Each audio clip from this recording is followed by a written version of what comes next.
3 October शनिचरवार की शाम है। प्रोग्राम देश प्रदेश के सारे ही दर्शकों को बलजिंदर सिंह अटवाल वालों सत श्री अकाल। आप सारिਆਂ ਦਾ ही प्रोग्राम ਦੇ ਵਿੱਚ ਨਿੱਘਾ ਤੇ ਹਾਰਦਿਕ स्वागत है। BC ਦੇ ਵਿੱਚ बहुत सारे दरख्तों की बहुतात है, प्लांट्स की बहुतात है ਜਿਹੜੇ कि एवरग्रीन हैं, सदा हरे रहते हैं, पर फिर भी पतझड़ ने रंग विखाना शुरू कर दिता है। बहुत सारे दरख्तों के पत्तियां के रंग बदल चुके हैं ਜਿਹੜੇ कि हौली हौली झड़ जाने हैं। सो ये नज़ारा भी पतझड़ का एक ਵੱਖਰਾ ही ਹੁੰਦਾ है। ਅੱਜ ਦੇ प्रोग्राम ਦੇ ਵਿੱਚ हमेशा की तरह लड़ीवार धार्मिक सैगमेंट ਦੇ ਵਿੱਚ जपजी साहब की 21ਵੀਂ पौड़ी का पाठ ਅਤੇ व्याख्या ਸਰਵਣ ਕਰਾਂਗੇ भाई सरबजीत सिंह जी ਧੁੰਦਾ ਹੋਣਾ ਤੋਂ।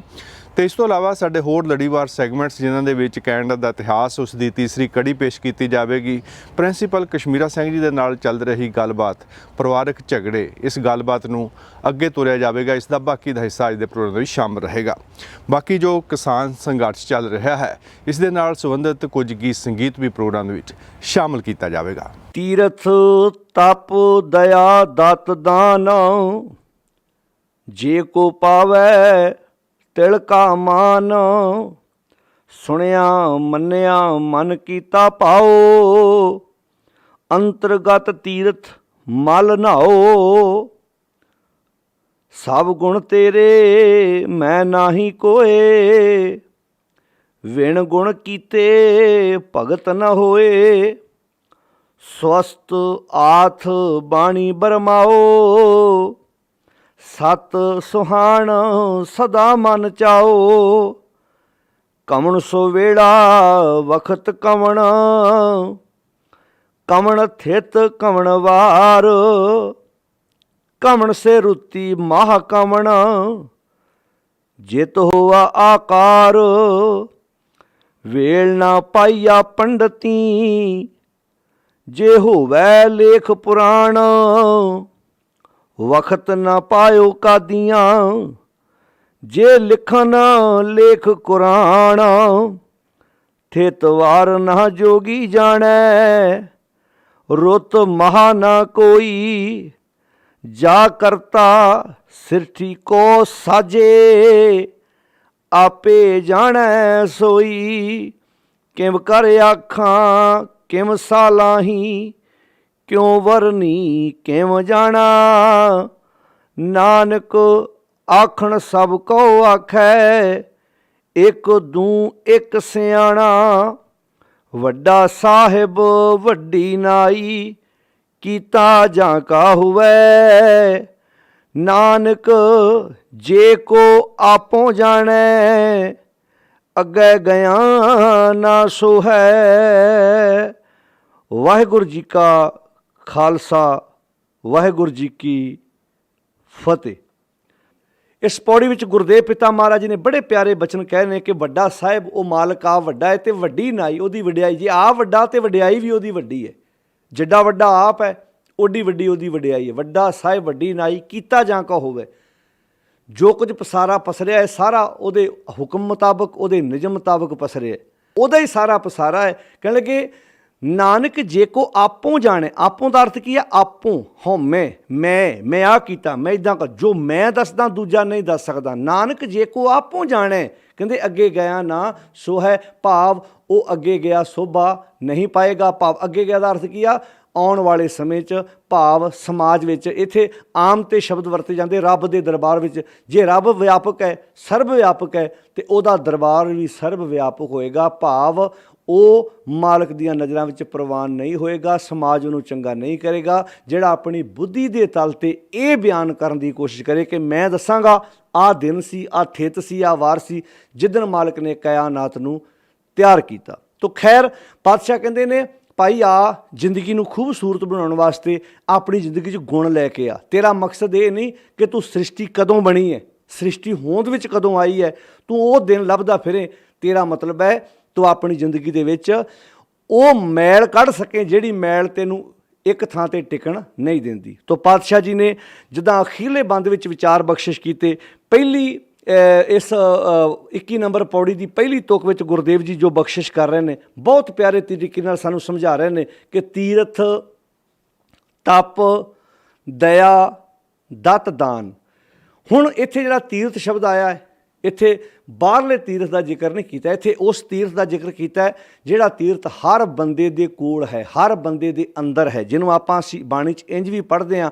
ਗੁਰਦੇਵ ਜੀ ਨੇ ਇੰਜ ਵੀ ਸਮਝਾਇਆ ਹੈ ਸਾਨੂੰ ਵੀ ਅੰਮ੍ਰਿਤ ਨੀਰ ਗਿਆਨ ਮਨ ਮੱਜਨ 68 ਤੀਰਥ ਸੰਗ ਗਹੇ ਗੁਰ ਉਪਦੇਸ਼ ਜਵਾਹਰ ਮਾਣਕ ਸੇਵੈ ਸਿੱਖ ਸੁਖੋਜ ਲਹੈ ਗੁਰ ਸਮਾਨ ਤੀਰਥ ਨਹੀਂ ਕੋਏ। ਸਾਡਾ ਤੀਰਥ ਗੁਰੂ ਦਾ ਸ਼ਬਦ ਹੈ, ਗੁਰੂ ਦੀ ਸਿੱਖਿਆ ਹੈ, ਜਿੱਥੇ ਸਿੱਖ ਨੇ ਇਸ਼ਨਾਨ ਕਰਨਾ ਹੈ।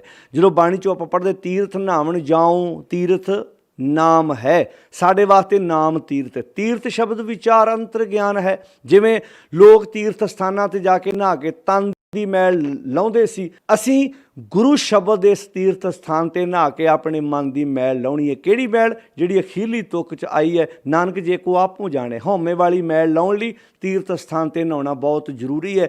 ਜਿਵੇਂ 20 ਨੰਬਰ ਪੌੜੀ 'ਚ ਗੁਰਦੇਵ ਜੀ ਇਹ ਗੱਲ ਕਹਿ ਰਹੇ ਵੀ ਉਹ ਧੋਪੈ ਨਾਵੇਂ ਕੇ ਰੰਗ, ਜਿਹੜੀ ਮੈਲ ਤੈਨੂੰ ਜੰਮਣ ਮਰਨ ਦੇ ਚੱਕਰਾਂ 'ਚ ਪਾ ਕੇ ਬੈਠੀ ਹੈ, ਇਸ ਮੈਲ ਨੂੰ ਕੱਟਣ ਦਾ ਇੱਕੋ ਇੱਕ ਤਰੀਕਾ ਹੈ ਤੀਰਥ। ਕਿਹੜਾ ਤੀਰਥ?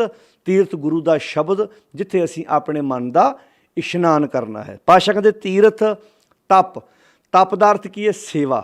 ਇੱਥੇ ਤੀਰਥ ਉਹ ਤੀਰਥ ਜਿਸ ਤੀਰਥ 'ਤੇ ਅਸੀਂ ਇਸ਼ਨਾਨ ਕਰਕੇ ਆਪਣੇ ਮਨ ਦੀ ਮੈਲ ਉਤਾਰਨੀ ਹੈ। ਤਪ ਮੀਨਿੰਗ ਸੇਵਾ। ਉਹ ਤਪ ਨਹੀਂ ਜਿਹੜੇ ਜੋਗੀ ਲੋਕ ਪੁੱਠੇ ਲਟਕਦੇ ਸੀ, ਦਰਖਤਾਂ ਦੇ ਨਾਲ ਪੁੱਠੇ ਲਮਕ ਕੇ, ਜਾਂ ਪਾਣੀਆਂ ਵਿੱਚ ਸਮਾਧੀਆਂ, ਪਾਣੀ ਵਿੱਚ ਖਲੋਣਾ, ਜਾਂ ਬਰਫ਼ ਦੇ ਉੱਤੇ ਬੈਠ ਜਾਣਾ, ਜਾਂ ਧੂਣੀਆਂ ਤਪਾਉਣੀਆਂ, ਇਹ ਸਰੀਰ 'ਤੇ ਸੁਆਹ ਮਲ ਲੈਣੀ। ਐਸੇ ਤਪ ਨੂੰ ਗੁਰਮਤਿ ਵਿੱਚ ਕੋਈ ਥਾਂ ਨਹੀਂ। ਪਰ ਸੇਵਾ ਵੀ ਇੱਕ ਤਪ ਹੈ। ਕਿਹੜਾ ਤਪ? ਜਦੋਂ ਬੰਦਾ ਚੰਗੇ ਕੰਮ ਕਰਦਾ, ਵੀ ਇੱਕ ਤਪ ਹੈ। ਜਦੋਂ ਬੰਦਾ ਆਪਣੇ ਪਰਿਵਾਰ 'ਚੋਂ ਉੱਠ ਕੇ ਸਮਾਜ ਦੇ ਚੰਗੇ ਕੰਮਾਂ ਵਾਸਤੇ ਤੁਰਦਾ, ਤਪ ਹੈ। ਇਹ ਤਪ ਨੂੰ ਜਿਹੜੀ ਇਹ ਗੁਰਮਤਿ ਨੇ ਪ੍ਰਵਾਨ ਕੀਤਾ। ਭਾਈ ਤਾਰੂ ਸਿੰਘ ਵਰਗੇ ਗੁਰੂ ਕੇ ਪਿਆਰੇ ਸਾਰੀ ਦਿਹਾੜੀ ਖੇਤਾਂ 'ਚ ਕੰਮ ਕਰਦੇ ਆ, ਫਿਰ ਉਹਦੇ ਵਿੱਚੋਂ ਹੀ ਰੋਟੀ ਪਾਣੀ ਪ੍ਰਸ਼ਾਦਾ ਪਾਣੀ ਤਿਆਰ ਕਰਕੇ ਆਪਣੇ ਗੁਰਸਿੱਖ ਭਰਾਵਾਂ ਨੂੰ ਛਕਾਉਂਦੇ ਆ। ਇਹ ਕਿਸੇ ਤਪ ਨਾਲੋਂ ਘੱਟ ਨਹੀਂ ਹੈ। ਤੀਰਥ ਤਪ ਦਇਆ, ਦਇਆ ਮੀਨਿੰਗ ਪਿਆਰ ਕਰਨਾ ਕਿਸੇ ਨਾਲ।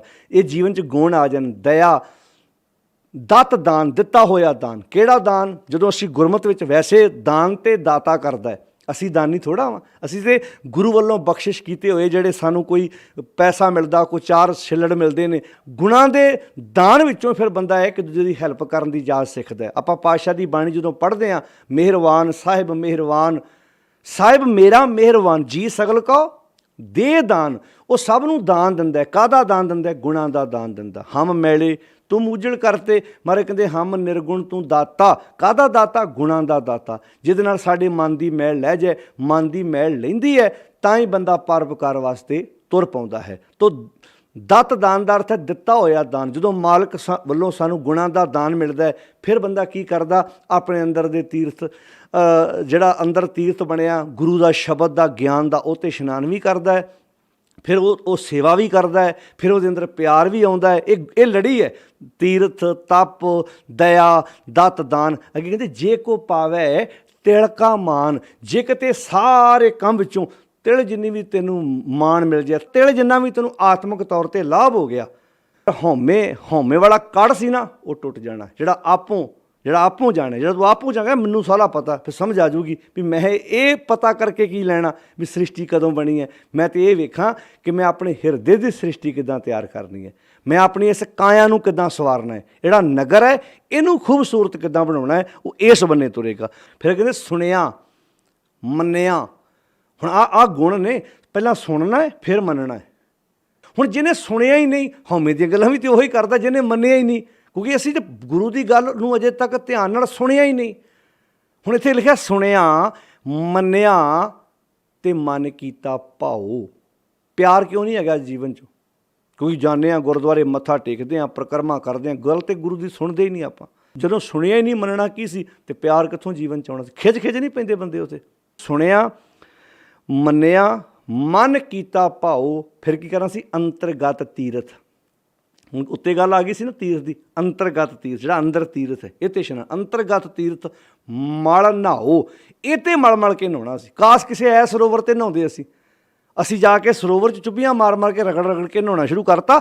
ਅੰਦਰ ਦੇ ਤੀਰਥ ਸਥਾਨ 'ਤੇ ਅਸੀਂ ਮਲ ਕੇ ਨਹਾਉਂਦੇ, ਮੈਲ ਲਾਉਂਦੇ। ਕਹਿੰਦੇ ਸਭ ਗੁਣ ਤੇਰੇ। ਮਹਾਰਾਜ ਸਾਰੇ ਗੁਣ ਹੀ ਤੁਹਾਡੇ ਨੇ, ਸਭ ਗੁਣ ਤੇਰੇ, ਮੈਂ ਨਾ ਹੀ ਕੋਈ, ਮੈਂ ਤਾਂ ਕੁਝ ਵੀ ਨਹੀਂ ਹੈਗਾ। ਹੁਣ ਜਦੋਂ ਮੈਂ ਹੈ ਹੀ ਨਹੀਂ ਤਾਂ ਫਿਰ ਹਉਮੈ ਕਹੇ ਨਾ ਕੋਈ ਵਾਲੀ ਗੱਲ ਕਿੱਥੇ ਆਏਗੀ? ਫਿਰ ਜਦੋਂ ਉਹਨੇ ਅੰਦਰ ਇਸ਼ਨਾਨ ਕਰ ਲਿਆ, ਫਿਰ ਅੰਦਰੋਂ ਆਵਾਜ਼ ਆਈ, ਸਭ ਗੁਣ ਤੇਰੇ ਮੈਂ ਨਾਹੀ ਕੋਏ ਵਿਣ ਗੁਣ ਕੀਤੇ। ਮਹਾਰਾਜ ਮੈਨੂੰ ਸਮਝ ਆ ਗਈ ਆ, ਬਿਨਾਂ ਗੁਣਾਂ ਤੋਂ ਭਗਤੀ ਨਹੀਂ ਹੋਣੀ, ਕਿਉਂਕਿ ਇੱਥੇ ਭਗਤ ਦੇ ਤੱਤੇ ਨੂੰ ਸਿਹਾਰੀ ਹੈ, ਜਿਹਦਾ ਅਰਥ ਹੈ ਭਗਤੀ। ਮੈਂ ਪਹਿਲਾਂ ਵੀ ਦੱਸ ਚੁੱਕਾ, ਜਦੋਂ ਤੱਤੇ ਨੂੰ ਸਿਹਾਰੀ ਆਉਂਦਾ ਇਸਤਰੀ ਲਿੰਗ ਸ਼ਬਦ ਆ, ਇਬਾਦਤ, ਭਗਤੀ, ਸਿਮਰਨ। ਜਦੋਂ ਤੱਤੇ ਨੂੰ ਔਂਕੜ ਆਉਂਦਾ ਇੱਕ ਵਚਨ ਪੁਲਿੰਗ, ਇੱਕ ਭਗਤ ਦੀ ਗੱਲ ਹੈ। ਜਦੋਂ ਤੱਤਾ ਮੁਕਤ ਆਏਗਾ ਉੱਥੇ ਬਹੁਤੇ ਭਗਤਾਂ ਦੀ ਗੱਲ ਹੈ। ਜਿਵੇਂ ਆਪਾਂ ਪਿੱਛੇ ਪੜ੍ਹਿਆ ਅਸੰਖ ਭਗਤ ਗੁਣ ਗਿਆਨ ਵਿਚਾਰ, ਉੱਥੇ ਭਗਤ ਦੇ ਤੱਤੇ ਨੂੰ ਕੋਈ ਮਾਤਰਾ ਨਹੀਂ, ਤੁਸੀਂ ਪੜ੍ਹ ਲਿਓ ਭਾਵੇਂ ਪਿਛਲੀਆਂ ਪੌੜੀਆਂ 'ਚ। ਹੁਣ ਪੜ੍ਹਿਆ ਆਪਾਂ ਤਿੰਨਾਂ ਨੂੰ ਭਗਤੀ ਹੈ, ਤਿੰਨਾਂ ਨੂੰ ਭਗਤੀ ਪੜਾਂਗੇ। ਨਾ ਸਿਹਾਰੀ ਬੋਲਣ ਚਾਹੁੰਦੀ ਹੈ, ਨਾ ਔਂਕੜ ਬੋਲਣ ਚਾਹੁੰਦਾ ਹੈ, ਉਹ ਸਿਰਫ ਅਰਥ ਵਾਸਤੇ ਸਮਝ ਆ ਜਾਏ ਸਾਨੂੰ। ਤੋ ਖੈਰ ਇਹ ਵਿਆਕਰਨ ਨੁਕਤੇ ਨੇ, ਜਦੋਂ ਅਸੀਂ ਬਾਣੀ ਦੇ ਸਾਗਰ ਚੁੱਭੀਆਂ ਮਾਰਾਂਗੇ ਪਿਆਰਿਓ, ਸਾਨੂੰ ਸਮਝ ਆਉਂਦੀ ਜਾਏਗੀ। ਵਿਣ ਗੁਣ ਕੀਤੇ ਭਗਤ ਨਾ ਹੋਏ, ਤੇ ਫਿਰ ਜਦੋਂ ਅੰਦਰ ਗੁਣ ਪ੍ਰਗਟ ਹੋ ਗਏ ਨਾ, ਫਿਰ ਆਵਾਜ਼ ਆਏਗੀ ਸਵਸਤ। ਸਵਸਤ ਦਾ ਅਰਥ ਕੀ? ਤੇਰੀ ਜੈ ਹੋਵੇ। ਕਿੱਥੇ ਭਲਾ? ਅੰਦਰ, ਹਿਰਦੇ 'ਚ ਜੈ ਹੋਵੇ। ਤੇ ਜਦੋਂ ਹਿਰਦੇ 'ਚ ਜੈ ਹੋਣ ਲੱਗ ਪਈ, ਹਿਰਦੇ 'ਚ ਉਹਨੂੰ ਵੱਡਾ ਕਹਿਣ ਲੱਗ ਪਿਆ, ਤੇ ਫਿਰ ਪਿਆਰੇ ਅੰਦਰ ਹਉਮੈ ਹੋਏਗੀ। ਸਵਸਤ ਆਥ ਮਾਇਆ, ਜਦੋਂ ਅੰਦਰ ਜੈ ਹੋਣ ਲੱਗ ਪਈ, ਫਿਰ ਮਾਇਆ ਨੇ ਅੰਦਰ ਕਿੱਥੋਂ ਟਿਕਣਾ? ਮਾਇਆ ਮੈਨੂੰ ਵਿਸ਼ੇ ਵਿਕਾਰ, ਮਾੜੀ ਸੋਚ ਕਿੱਥੋਂ ਟਿਕੇਗੀ? ਸਵਸਤ ਆਥ ਬਾਣੀ ਬਰਮਾਓ। ਇਹ ਕਦੋਂ ਕਰ ਟੁੱਟੂਗਾ? ਜਦੋਂ ਬਾਣੀ ਬਰਮਾਓ ਮੈਨੂੰ ਬ੍ਰਹਮਾਓ, ਜਿਹੜਾ ਮੇਰਾ ਮਾਲਕ ਵੱਡਾ ਸਾਹਿਬ ਹੈ, ਜਦੋਂ ਉਹਦੀ ਬਾਣੀ ਮੇਰੇ ਅੰਦਰ ਵਸੇਗੀ, ਮੇਰੇ ਅੰਦਰ ਆਣ ਕੇ ਟਿਕੇਗੀ, ਤਾਂ ਜੀਵਨ ਖੂਬਸੂਰਤ ਬਣ ਜਾਏਗਾ। ਸਤ ਸੁਹਾਣ, ਸਤ ਸਦੀਵ ਰਹਿਣ ਵਾਲਾ, ਸੁਹਾਣ ਸੋਹਣਾ ਖੂਬਸੂਰਤ। ਸਤ ਸੁਹਾਣ ਸਦਾ ਮਨ ਚਾਓ, ਜਿਹਦੇ ਆਪਣੇ ਮਨ ਵਿੱਚ ਸਦਾ ਚਾਹ ਹੈ। ਜੇ ਮੇਰਾ ਮਾਲਕ ਸਦਾ ਖੇੜੇ 'ਚ ਰਹਿੰਦਾ, ਤੇ ਜਦੋਂ ਮੇਰੇ ਅੰਦਰ ਪ੍ਰਗਟ ਹੋਏਗਾ, ਤੇ ਮੈਂ ਕਿਉਂ ਨਾ ਖੇੜੇ 'ਚ ਰਵਾਂਗਾ? ਫਿਰ ਨਾਨਕ ਭਗਤਾਂ ਸਦਾ ਵਿਗਾਸ। ਅੱਜ ਖੇੜਾ ਕਿਉਂ ਨਹੀਂ ਹੈਗਾ ਬੰਦੇ ਕੋਲ? ਕਮਣ ਸੁਵੇਲਾ, ਕਿਹੜਾ ਵੇਲਾ ਸੀ? ਵਕਤ ਕਮਣ, ਉਹ ਕਿਹੜਾ ਵਕਤ ਸੀ, ਕਿਹੜਾ ਟਾਈਮ ਸੀ? ਕਮਣ ਸੁਵੇਲਾ ਵਕਤ ਕਮਣ, ਕਮਣ ਥਿਤ, ਕਿਹੜੀ ਥਿਤ ਸੀ? ਕਮਣ ਵਾਰ, ਕਿਹੜਾ ਵਾਰ ਸੀ? ਕਮਣ ਸੁਵੇਲਾ ਵਕਤ ਕਮਣ, ਕਮਣ ਥਿਤ, ਕਮਣ ਵਾਰ। ਕਮਣ ਸੇ ਰੁੱਤੀ, ਉਹ ਰੁੱਤ ਕਿਹੜੀ ਸੀ? ਮਾਹ ਕਮਣ, ਉਹ ਮਹੀਨਾ ਕਿਹੜਾ ਸੀ? ਕਮਣ ਸੇ ਰੁੱਤੀ ਮਾਹ ਕਮਣ, ਜਿਤ ਹੋਆ ਆਕਾਰ। ਜਦੋਂ ਉਹ ਕਾਇਨਾਤ ਦਾ ਆਕਾਰ ਬਣਿਆ, ਉਹ ਕਿਹੜੀ ਥਿਤ, ਕਿਹੜਾ ਮਹੀਨਾ, ਕਿਹੜਾ ਵਾਰ ਸੀ? ਨਹੀਂ ਪਤਾ। ਤੂੰ ਇੱਧਰ એનર્ਜੀ ਕਿਉਂ ਵੇਸਟ ਕਰਦਾ? ਆਹ ਗੱਲ ਜੀ ਮਹਾਰਾਜ ਕਹਿੰਦੇ ਆ ਸਮਝਾਈਏ। ਕਹਿੰਦੇ ਜੇ ਪਤਾ ਹੁੰਦਾ ਨਾ, ਸੱਚੀ ਗੱਲ ਹੈ, ਵੇਲ ਨਾ ਪਾਈਆ ਪੰਡਤੀ, ਉਸ ਵੇਲੇ ਦਾ, ਉਸ ਟਾਈਮ ਦਾ ਪੰਡਤਾਂ ਨੂੰ ਵੀ ਨਹੀਂ ਪਤਾ। ਜੇ ਪਤਾ ਹੁੰਦਾ ਨਾ, ਵੇਲ ਨਾ ਪਾਈਆ ਪੰਡਤੀ, ਜੇ ਹੋਵੇ ਲੇਖ ਪੁਰਾਣ, ਉਹਨਾਂ ਨੇ ਪੁਰਾਣਾ 'ਚ ਇੱਕ ਦਾ ਲੇਖ ਲਿਖ ਜਾਣਾ ਸੀ। ਆਹ ਵਾਰ ਸੀ, ਆਹ ਮਹੀਨਾ ਸੀ, ਆਹ ਰੁੱਤ ਸੀ, ਆਹ ਸਾਲ ਸੀ, ਜਦੋਂ ਉਸ ਮਾਲਕ ਨੇ ਕਾਇਨਾਤ ਨੂੰ, ਇਸ ਸ੍ਰਿਸ਼ਟੀ ਨੂੰ ਸਾਜਿਆ। ਪਤਾ ਲੱਗ ਜਾਣਾ ਸੀ। ਵੇਲ ਨਾ ਪਾਈਆ ਪੰਡਤੀ, ਜੇ ਹੋਵੇ ਲੇਖ ਪੁਰਾਣ, ਅੱਗੇ ਦੇ ਵਕਤ ਨਾ ਪਾਇਓ ਕਾਦੀਆਂ। ਅਗਲੀ ਗੱਲ ਆ ਗਈ ਕਾਜ਼ੀਆਂ ਦੀ, ਵੀ ਜੇ ਕਾਜ਼ੀਆਂ ਨੂੰ ਇਹਨਾਂ ਗੱਲਾਂ ਦਾ ਪਤਾ ਹੁੰਦਾ, ਵਕਤ ਨਾ ਪਾਇਓ ਕਾਦੀਆਂ, ਜੇ ਲਿਖਣ ਲੇਖ ਕੁਰਾਨ, ਉਹਨਾਂ ਨੇ ਵੀ ਕੁਰਾਨ ਦੇ ਵਿੱਚ 2-4 ਆਇਤਾਂ ਲਿਖ ਜਾਣੀਆਂ ਸੀ ਵੀ ਆਹ ਦਿਨ ਸੀ, ਆਹ ਥਿਤ ਸੀ। ਉਹਨਾਂ ਦੀਆਂ ਮਨੌਤਾਂ ਨੇ ਕਿ 6 ਦਿਨ ਰੱਬ ਨੇ ਕੰਮ ਕੀਤਾ, ਕਾਇਨਾਤ ਨੂੰ ਬਣਾਇਆ, 7ਵੇਂ ਦਿਨ ਰੈਸਟ ਕੀਤੀ। ਵੱਖਰੀ ਗੱਲ ਹੈ, ਉਹਨਾਂ ਤਿੰਨਾਂ ਦੀਆਂ ਆਪਣੀਆਂ ਆਪਣੀਆਂ ਮਨੌਤਾਂ ਨੇ, ਪਰ ਗੁਰਮਤਿ ਨਹੀਂ ਮੰਨਦੀ ਇਸ ਗੱਲ ਨੂੰ। ਨਾ ਨਾ ਨਾ ਨਾ, ਗੁਰੂ ਸਾਹਿਬ ਨੇ ਤਾਂ ਗੱਲ ਕਲੀਅਰ ਕਰਤੀ, ਵਕਤ ਨਾ ਪਾਇਓ ਕਾਦੀਆਂ, ਜੇ ਲਿਖਣ ਲੇਖ ਕੁਰਾਨ। ਅੱਗੇ ਤੀਜੀ ਗੱਲ ਆ ਗਈ ਜੋਗੀ ਦੀ, ਵੀ ਥਿਤ ਵਾਰ ਨਾ ਜੋਗੀ ਜਾਣੈ। ਜੋਗੀ ਨੂੰ ਵੀ ਥਿਤ ਵਾਰ ਦਾ ਨਹੀਂ ਪਤਾ। ਥਿਤ ਵਾਰ ਨਾ ਜੋਗੀ ਜਾਣੈ, ਰੁੱਤ ਮਾਹ ਨਾ ਕੋਈ, ਉਸ ਰੁੱਤ ਦਾ, ਉਸ ਮਹੀਨੇ ਦਾ ਉਹਨੂੰ ਵੀ ਨਹੀਂ ਪਤਾ। ਰੁੱਤ ਮਾਹ ਨਾ ਕੋਈ, ਫਿਰ ਮਹਾਰਾਜ ਕਿਹਨੂੰ ਪਤਾ? ਕਹਿੰਦੇ ਜਾ ਕਰਤਾ ਸ੍ਰਿਸ਼ਟੀ ਕੋ ਸਾਜੇ। ਇਹ ਗੁਰੂ ਨਾਨਕ ਸਾਹਿਬ ਜੀ ਕਹਿੰਦੇ ਜਾ ਕਰਤਾ ਸ੍ਰਿਸ਼ਟੀ ਕੋ ਸਾਜੇ, ਆਪੇ ਜਾਣੈ ਸੋਈ। ਉਹ ਤੇ ਆਪ ਜਾਣਦਾ ਉਸ ਕਾਇਨਾਤ ਨੂੰ ਉਹਨੇ ਕਦੋਂ ਬਣਾਇਆ। ਇਹ ਲੱਭਣ ਦਾ ਕੰਮ ਵੀ ਨਹੀਂ ਤੇਰਾ ਪਿਆਰਿਆ। ਤੂੰ ਲੱਭ ਵੀ ਲਵੇਂਗਾ, ਕੀ ਹੋ ਜਾਏਗਾ ਮੰਨ ਲਓ। ਨਾਲੇ ਕਹਿ ਦਿੱਤਾ, ਕਹਿੰਦੇ ਨਹੀਂ ਤੇਰੇ ਕੋਲ ਇਹ ਕੰਮ ਨਹੀਂ ਹੋਣਾ। ਜਾ ਕਰਤਾ ਸ੍ਰਿਸ਼ਟੀ ਕੋ ਸਾਜੈ, ਆਪੇ ਜਾਣੈ ਸੋਈ। ਉਹ ਆਪ ਹੀ ਜਾਣਦਾ ਉਸਨੇ ਸ੍ਰਿਸ਼ਟੀ ਨੂੰ ਕਦਾਂ ਸਾਜਿਆ, ਕਦੋਂ ਸਾਜਿਆ, ਕਿੱਦਾਂ ਸਾਜਿਆ, ਉਹ ਆਪ ਜਾਣਦਾ। ਅਤੇ ਨਾਲੇ ਪਿਆਰਿਆ, ਸਾਡੀ ਜ਼ਿੰਦਗੀ ਦਾ ਮਨੋਰਥ ਇਹ ਹੈ ਵੀ ਨਹੀਂ ਕਿ ਅਸੀਂ ਸ੍ਰਿਸ਼ਟੀ ਨੂੰ ਸਾਜਣ ਬਾਰੇ ਦਿਨ ਦਾ ਪਤਾ ਕਰਦੇ ਫਿਰੀਏ। ਤੂੰ ਇਹ ਵੇਖ, ਤੂੰ ਆਪਣੀ ਜ਼ਿੰਦਗੀ ਦੀ ਸ੍ਰਿਸ਼ਟੀ ਕਿੱਦਾਂ ਸਾਜਣੀ ਹੈ। ਫਿਰ ਅੱਗੇ ਕਹਿੰਦੇ ਕਿਵੇਂ ਕਰ ਆਖਾਂ, ਕਿਵੇਂ ਸਲਾਹੀ, ਕਿਉਂ ਵਰਨੀ, ਕਿਵ ਜਾਣਾ। ਮਾਲਕ ਜੀ ਮੈਂ ਤੁਹਾਡੀ ਕਿਵੇਂ ਵਡਿਆਈ ਕਰਾਂ, ਕਿਵੇਂ ਤੁਹਾਡੇ ਗੁਣਾਂ ਨੂੰ ਬਿਆਨ ਕਰਾਂ। ਨਾਨਕ ਆਖਣ ਸਭ ਕੋ ਆਖੈ, ਆਖਣ ਨੂੰ ਤਾਂ ਹਰ ਕੋਈ ਆਖ ਰਿਹਾ। ਇੱਕ ਦੂੰ, ਇੱਕ ਨਾਲੋਂ ਇੱਕ ਸਿਆਣਾ, ਇੱਕ ਦੂੰ ਇੱਕ ਸਿਆਣਾ, ਦੂਜੇ ਨਾਲੋਂ ਦੂਜੇ ਨੂੰ ਕਹਿੰਦਾ ਤੈਨੂੰ ਨਹੀਂ ਪਤਾ ਲੱਗਾ, ਮੈਂ ਦੱਸੂਗਾ। ਪਾਤਸ਼ਾਹ ਕਹਿੰਦੇ ਨੇ ਵੱਡਾ ਸਾਹਿਬ ਵੱਡੀ ਨਾਈ, ਉਹ ਵੱਡਾ ਸਾਹਿਬ ਹੈ, ਉਹਦੀ ਵਡਿਆਈ ਵੱਡੀ ਹੈ। ਕੀਤਾ ਜਾ ਕੋ ਹੋਵੇ ਨਾਨਕ ਜੇ ਕੋ ਆਪੋ ਜਾਣੇ। ਆਪੋ ਦਾ ਅਰਥ ਕੀ ਹੈ? ਜੇ ਆਪਣੀ ਬੁੱਧੀ ਦੇ ਤਲ 'ਤੇ ਹਉਮੈ ਗ੍ਰਸਤ ਹੋ ਕੇ ਦੱਸਣ ਦੀ ਕੋਸ਼ਿਸ਼ ਕਰੇ। ਨਾਨਕ ਜੇ ਕੋ ਆਪੋ ਜਾਣੇ। ਅੱਗੇ ਕੀ ਹੈ ਜੀ? ਅੱਗੇ ਗਿਆ ਨਾ ਸੋ ਹੈ, ਭਾਵ ਉਹ ਮਾਲਕ ਦੇ ਦਰਬਾਰ ਵਿੱਚ। ਦਰਬਾਰ ਕਿੱਥੇ ਹੈ? ਜਿੱਥੇ ਉਹ ਆਪ ਬੈਠਾ ਹੈ। ਅੱਗੇ ਗਿਆ ਨਾ ਸੋਹੈ, ਉਹ ਸੋਭਾ ਨਹੀਂ ਪਾਏਗਾ। ਸਾਰਿਆਂ ਦਾ ਧੰਨਵਾਦ। ਵਾਹਿਗੁਰੂ ਜੀ ਕਾ ਖਾਲਸਾ, ਵਾਹਿਗੁਰੂ ਜੀ ਕੀ ਫਤਿਹ।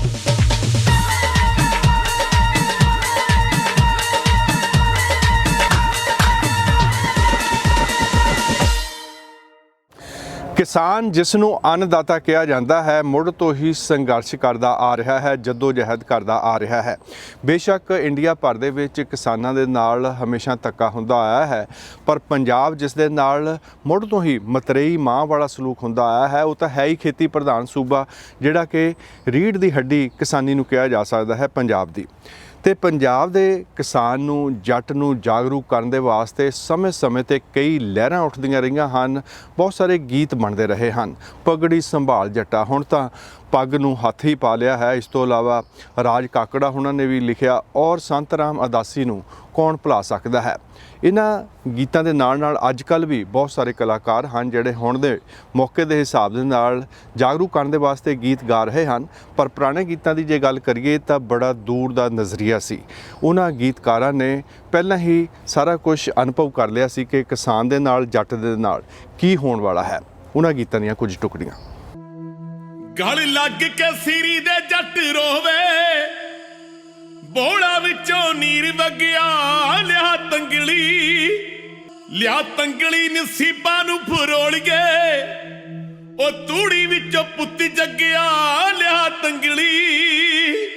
ਸਾਡੇ ਪਿੰਡ ਵਿੱਚ ਤੇਰੇ ਗਲ ਚੀਥੜੇ, ਨੀ ਮੇਰੀਏ ਜਵਾਨ ਕਣਕੇ, ਕੱਲ ਸ਼ਾਹਾਂ ਦੇ ਗਦਾਮਾਂ ਵਿੱਚੋਂ ਨਿਕਲੀ, ਤੂੰ ਸੋਨੇ ਦਾ ਪਟੋਲਾ ਬਣ ਕੇ, ਤੂੰ ਵੀ ਬਣ ਗਿਆ ਗਮਾਂ ਦਾ ਅਗਵੰਤਰੀ। ਓਏ ਮੇਰੇ ਬੇਜ਼ਬਾਨ ਟੱਗਿਆ, ਗਲ ਲੱਗ ਕੇ ਸੀਰੀ ਦੇ ਜੱਟ ਰੋਵੇ, ਬੋੜਾ ਵਿੱਚੋਂ ਨੀਰ ਵਗਿਆ, ਲਿਆ ਤੰਗਲੀ। ਹੁਣ ਸਾਡਿਆਂ ਹੀ ਹੱਥਾਂ ਨੇ ਹੈ ਚੋਵਣਾ, ਜੋ ਮਿਹਨਤਾਂ ਨੂੰ ਮਾਖੋ ਲੱਗਿਆ, ਗਲ ਲੱਗ ਕੇ ਸੀਰੀ ਦੇ ਜੱਟ ਰੋਵੇ, ਬੋੜਾ ਵਿੱਚੋਂ ਨੀਰ ਵਗਿਆ, ਲਿਆ ਤੰਗਲੀ ਨਸੀਬਾਂ ਨੂੰ ਫਰੋਲੀਏ, ਤੂੜੀ ਵਿੱਚੋਂ ਪੁੱਤ ਜੱਗਿਆ, ਲਿਆ ਤੰਗਲੀ ਨਸੀਬਾਂ ਨੂੰ ਫਰੋਲੀਏ, ਉਹ ਤੂੜੀ ਵਿੱਚੋਂ ਪੁੱਤ ਜੱਗਿਆ, ਲਿਆ ਤੰਗਲੀ। ਪਗੜੀ ਸੰਭਾਲ ਜੱਟਾ, ਪਗੜੀ ਸੰਭਾਲ ਓਏ, ਅੱਜ ਤੇਰੀ ਜ਼ਿੰਦਗੀ ਤੇ ਮੌਤ ਦਾ ਸਵਾਲ ਹੋਏ। ਪਗੜੀ ਸੰਭਾਲ ਜੱਟਾ, ਪਗੜੀ ਸੰਭਾਲ ਓਏ, ਟਿਪ ਟਿਪ ਜ਼ਿੰਦਗੀ ਨੂੰ ਖੇਤਾਂ ਵਿੱਚ ਬੋਇਆ ਤੂੰ, ਫਿਰ ਵੀ ਨਾ ਪੈਲੀਆਂ ਦੇ ਖਾਣ ਦਾ ਹੀ ਹੋਇਆ ਤੂੰ। ਹੁਣ ਵਾਂਗੂ ਲੱਗੇ ਤੈਨੂੰ ਤੇਰੇ ਹੀ ਸਵਾਲ ਹੋਏ। ਪਗੜੀ ਸੰਭਾਲ ਜੱਟਾ, ਪਗੜੀ ਸੰਭਾਲ ਓਏ, ਮਿੱਟੀ ਵਿੱਚੋਂ ਹੀਰਿਆ ਏ ਸੋਨਾ ਜੋ ਉਗਾਇਆ ਤੂੰ, ਪਿੜੋਂ ਚੱਲ ਮੰਡੀ ਤੱਕ ਸਾਰਾ ਹੀ ਲੁਟਾਇਆ ਤੂੰ। ਲੁੱਟ ਗਈ ਬਹਾਰ ਤੇਰੀ, ਲੁੱਟ ਗਿਆ ਮਾਲ ਹੋਏ।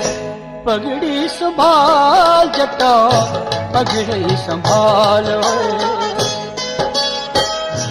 ਤੂੰ ਸਾਡੀਆਂ ਛਾਵਾਂ ਚੋਂ ਸਕੂਨ ਕਿਸ ਚੋਂ ਲਿਆ, ਹਾਸਿਆਂ ਚ ਫਿਕਰਾਂ ਦਾ ਜ਼ਹਿਰ ਕਿਸ ਖੋਲਿਆ। ਬੁਝ ਗਈਆਂ ਅੱਖਾਂ ਕਾਤੋਂ ਸੋਚ ਤੇ ਜੰਗਾਲ ਹੋਏ। ਪਗੜੀ ਸੰਭਾਲ ਜੱਟਾ, ਪਗੜੀ ਸੰਭਾਲ ਓਏ, ਪਗੜੀ ਸੰਭਾਲ ਜੱਟਾ, ਪਗੜੀ ਸੰਭਾਲ ਓਏ। ਫੁੱਟੀਆਂ ਬਿਆਈਆਂ ਚੋਂ ਉੱਠਣਾ ਤੂਫਾਨ ਦੇ, ਨੱਪੇ ਹੋਏ ਹੌਕੇ ਨੂੰ ਖਰੂਦ ਬਣ ਜਾਣ ਦੇ। ਸਿਰ ਉਤੋਂ ਢਾਦੇ ਸਾਰੇ ਲੁੱਟਦੇ ਪਹਾੜ ਹੋਏ। ਪਗੜੀ ਸੰਭਾਲ ਜੱਟਾ ਪਗੜੀ ਸੰਭਾਲ ਓਏ ਅੱਜ ਤੇਰੀ ਜ਼ਿੰਦਗੀ ਤੇ ਮੌਤ ਦਾ ਸਵਾਲ ਓਏ ਪਗੜੀ ਸੰਭਾਲ ਜੱਟਾ ਪਗੜੀ ਸੰਭਾਲ ਓਏ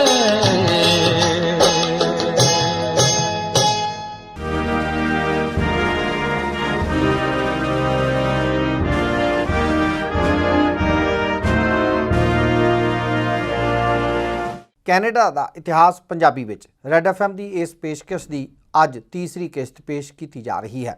ਕੈਨੇਡਾ ਵਿਚਲੇ ਅਕੇਡੀਅਨ ਲੋਕ ਫ੍ਰੈਂਚ ਕਲੋਨੀਆਂ ਦੇ ਵਸਿੰਦਿਆਂ ਦੇ ਵਾਰਸ ਨੇ, ਜਿਨ੍ਹਾਂ ਨੇ ਮੈਰੀਟਾਈਮ ਸੂਬਿਆਂ ਨੂੰ ਆਪਣਾ ਘਰ ਬਣਾਇਆ ਸੀ। ਮੈਰੀਟਾਈਮ ਸੂਬਿਆਂ ਵਿੱਚ ਨਿਊ ਬ੍ਰਾਂਜ਼ਵਿਕ, ਨੋਵਾ ਸਕੋਸ਼ੀਆ ਅਤੇ ਪ੍ਰਿੰਸ ਐਡਵਰਡ ਆਈਲੈਂਡ ਸ਼ਾਮਲ ਨੇ। ਸਾਲ 1755 ਤੋਂ 1763 ਦੇ ਦਰਮਿਆਨ ਬ੍ਰਿਟੇਨ ਅਤੇ ਫਰਾਂਸ ਦਰਮਿਆਨ ਜੰਗ ਚੱਲੀ ਤੇ ਇਸ ਦੌਰਾਨ 2/3 ਅਕੇਡੀਅਨਸ ਨੂੰ ਉਹਨਾਂ ਦੇ ਹੋਮਲੈਂਡ ਤੋਂ ਡਿਪੋਰਟ ਕਰ ਦਿੱਤਾ ਗਿਆ। ਇਸ ਜੰਗ ਨੂੰ ਦ ਗ੍ਰੇਟ ਅਪਹੀਵਲ ਕਿਹਾ ਜਾਂਦਾ ਹੈ। ਅਕੇਡੀਅਨ ਇਸ ਜੰਗ ਵਿੱਚੋਂ ਸਲਾਮਤ ਬਚ ਗਏ ਤੇ ਅੱਜ ਉਹ ਫ੍ਰੈਂਚ ਭਾਸ਼ੀ ਕੈਨੇਡਾ ਦਾ ਮਹੱਤਵਪੂਰਨ ਹਿੱਸਾ ਨੇ। ਕੁਬੈਕ ਵਿੱਚ ਰਹਿਣ ਵਾਲੇ ਫ੍ਰੈਂਚ ਭਾਸ਼ੀ ਬਹੁਤੇ ਲੋਕਾਂ ਦੇ ਪੁਰਖੇ ਉਹਨਾਂ 8500 ਲੋਕਾਂ ਵਿੱਚੋਂ ਸਨ ਜਿਹੜੇ ਸਾਲ 1600 ਤੋਂ ਬਾਅਦ ਇੱਥੇ ਆ ਕੇ ਸੈਟਲ ਹੋਏ। ਕੈਨੇਡਾ ਦੀ ਸੰਸਦ ਨੇ ਸਾਲ 2006 ਵਿੱਚ ਮਾਨਤਾ ਦਿੱਤੀ ਕਿ ਕੁਬੈਕਵਾ ਕੌਮ ਸੰਗਠਿਤ ਕੈਨੇਡਾ ਦਾ ਹੀ ਇੱਕ ਹਿੱਸਾ ਹੈ। The motion we've put forward that obviously recognizes the full reality of the Quebec nationhood, not just that Quebec is a nation, but it's a nation within Canada, inextricably linked through its history, through its role in the country today, and through the future we share together. ਸਾਲ 1765 ਦੇ ਲਗਭਗ ਤੋਂ ਹੀ American ਕ੍ਰਾਂਤੀ ਦੀ ਗੱਲ ਸ਼ੁਰੂ ਹੋ ਗਈ ਸੀ ਤੇ ਬਰਤਾਨੀਆ ਤੇ ਉਸ ਦੀਆਂ ਉੱਤਰੀ ਅਮਰੀਕਨ ਕਲੋਨੀਜ਼ ਦੇ ਵਿਚਕਾਰ ਵਿਚਾਰਧਾਰਕ ਤੇ ਰਾਜਨੀਤਿਕ ਮਤਭੇਦ ਵਧਣ ਲੱਗ ਪਏ ਸਨ। ਇੱਕ ਦਹਾਕੇ ਬਾਅਦ ਹੋਈ ਅਮਰੀਕਨ ਰੈਵੋਲਿਊਸ਼ਨਰੀ ਵਾਰ ਇਹਨਾਂ ਮਤਭੇਦਾਂ ਦਾ ਸਿਖਰ ਹੀ ਸੀ।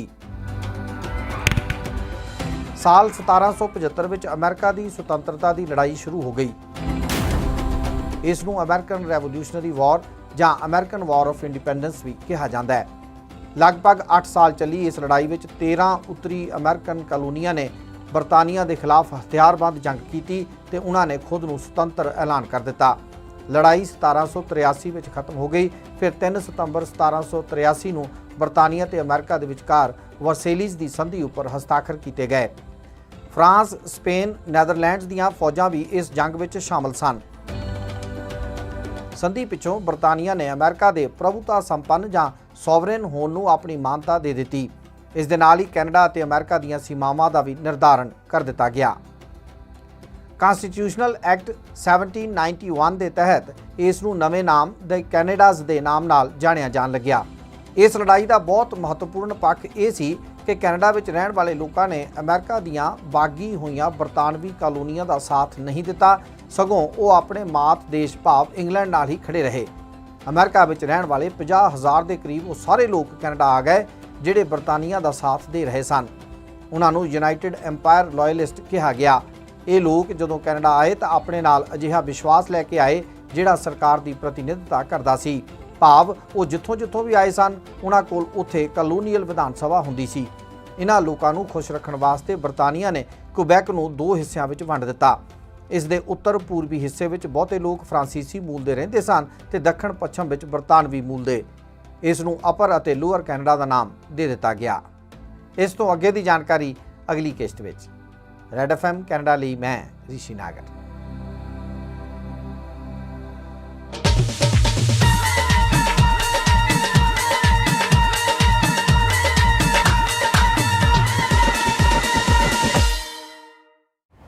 ਤੇ ਹੁਣ ਦੁਨੀਆ ਦੀ ਸਭ ਤੋਂ ਛੋਟੀ ਪਰ ਅਹਿਮ ਸੰਸਥਾ ਜਿਸ ਨੂੰ ਪਰਿਵਾਰ ਜਾਂ ਫੈਮਿਲੀ ਯੂਨਿਟ ਕਿਹਾ ਜਾਂਦਾ ਹੈ, ਇਸ ਸੰਸਥਾ ਦੇ ਵਿੱਚ ਜਿਹੜੇ ਝਗੜੇ ਹੁੰਦੇ ਹਨ, ਇਹਨਾਂ ਦੇ ਕਾਰਨ ਕੀ ਹਨ, ਕਿਵੇਂ ਬਚਿਆ ਜਾ ਸਕਦਾ ਹੈ, ਇਸ ਸੰਬੰਧੀ ਗੱਲਬਾਤ ਦੇ ਵਿੱਚ ਹਰਜਿੰਦਰ ਸਿੰਘ ਥਿੰਦ ਹੋਣਾ ਦੇ ਨਾਲ ਪ੍ਰਿੰਸੀਪਲ ਕਸ਼ਮੀਰਾ ਸਿੰਘ ਜੀ ਪਿਛਲੇ ਹਫ਼ਤੇ ਸ਼ਾਮਲ ਹੋਏ ਸਨ। ਉਸੇ ਗੱਲਬਾਤ ਦਾ ਬਾਕੀ ਦਾ ਹਿੱਸਾ ਅੱਜ ਦੇ ਪ੍ਰੋਗਰਾਮ ਦੇ ਵਿੱਚ।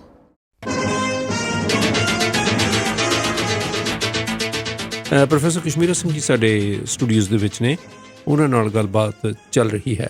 ਹਾਂਜੀ ਪਰ ਸਾਹਿਬ ਇਹਦੇ ਇਲਾਜ ਵੀ ਦੱਸੋ। ਤਿੰਨ ਸਾਹਿਬ ਦੇਖੋ, ਜਿੱਦਾਂ ਮੈਂ ਪਹਿਲਾਂ ਗੱਲ ਕੀਤੀ ਸੀ ਨਾ ਵੀ ਕਈ ਵਾਰ ਮੈਨੂੰ ਇੱਦਾਂ ਲੱਗਦਾ ਜਾ ਕੇ ਵੀ ਤੂੰ ਪ੍ਰਚਾਰ ਕਰਦਾ ਜਾ ਕੇ। ਮੈਨੂੰ ਉਹਦਾ ਇੱਕ ਸ਼ੇਰ ਆ ਗਿਆ ਜੀ ਯਾਦ, ਇਕਬਾਲ ਦਾ, ਡਾਕਟਰ ਅਲਾਮਾ ਇਕਬਾਲ ਦਾ। ਉਹ ਉਹਨਾਂ ਦਾ ਸ਼ੇਰ ਆ, ਉਹ ਕਹਿੰਦੇ ਇਕਬਾਲ ਬੜਾ ਉਪਦੇਸ਼ਕ ਹੈ, मन बातों में मोह लेता है, ਗੁਫਤਾਰ का गाजी बन तो गया, किरदार का गाजी बन न सका। ਸੋ ਇਸ ਕਰਕੇ ਮੈਂ ਫੇਰ ਇਹ ਗੱਲ ਕਰਦਾ ਵੀ ਮੈਂ ਇਹ ਸਾਰੇ ਰਿਲੇਸ਼ਨ ਨੂੰ ਠੀਕ ਹੈ, ਆਈ ਟਰਾਈ, ਤੁਸੀਂ ਵੀ ਟਰਾਈ ਕਰੋ। ਪਰ ਜੇ ਤੁਸੀਂ ਕਹੋ ਵੀ ਕੰਪਲੀਟਲੀ ਇਹਦੇ ਵਿੱਚੋਂ ਬੰਦਾ ਨਿਕਲ ਸਕਦਾ, ਉਹ ਤਾਂ ਜਿੱਦਾਂ ਤੁਸੀਂ ਕਿਹਾ ਹਿਊਮਨ ਨੇਚਰ ਵੀ ਹੈ, ਉਹ ਤਾਂ ਨਿਕਲ ਹੋਣਾ ਨਹੀਂ ਕੰਪਲੀਟਲੀ, ਪਰ ਇਹਨੂੰ ਬਹੁਤ ਘਟਾਇਆ ਜਾ ਸਕਦਾ, ਬਹੁਤ ਘਟਾਇਆ ਜਾ ਸਕਦਾ। ਤਾਂ ਉਹਦੇ 'ਚ ਇੱਕ ਮੈਂ ਇਹ ਜ਼ਰੂਰ ਸੁਜੈਸਟ ਕਰੂੰਗਾ ਵੀ ਇਹ ਜਿਹੜਾ ਫੈਮਿਲੀ ਦੀ ਪ੍ਰੋਬਲਮ ਹੈ, ਇਹ ਘਰ ਵਿੱਚ ਇਹ ਨਜਿੱਠਣ ਦੀ ਕੋਸ਼ਿਸ਼ ਕਰੋ।